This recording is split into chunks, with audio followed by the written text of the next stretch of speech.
All right, so let's address one of the most commonly neglected design issues. And that is, what are the differences when you're designing for iOS versus when you're designing for Android? So here's a test. If you're a long-term Android user, or if you're a devoted Apple fan, have a look on the screen and see if you can identify which one is Android and which one is iOS. For most people who have been faithful to one or the other environment, you'll find this incredibly easy. The one on the left is Android design, and the one on the right is iOS. Now, why is this differentiation important?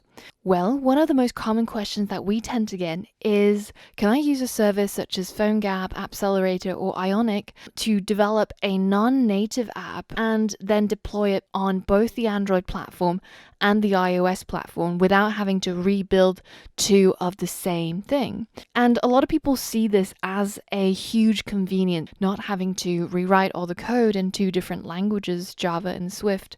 But the problem is that to somebody who is used to one or the other environment, iOS or Android, it looks incredibly jarring.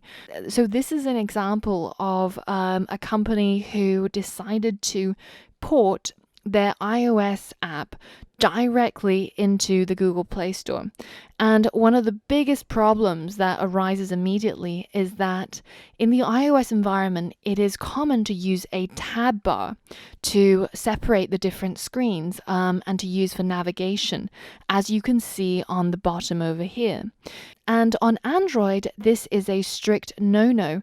And the reason is because on Android phones, there are usually these three buttons at the bottom of the screen, which are hardware buttons. So they're always going to be present.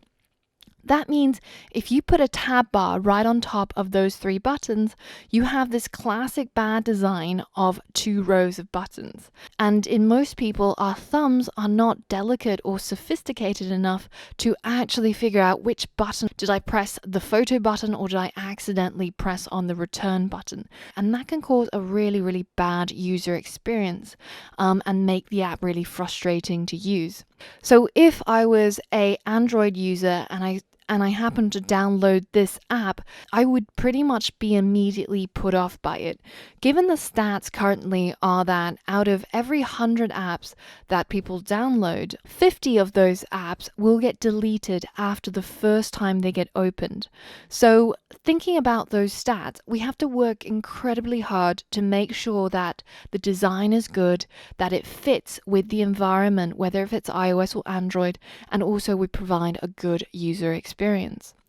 So this is certainly not the way to do it, but let's have a look at some of those differentiations between iOS and Android design and learn about how we can make our designs look better on the individual platforms.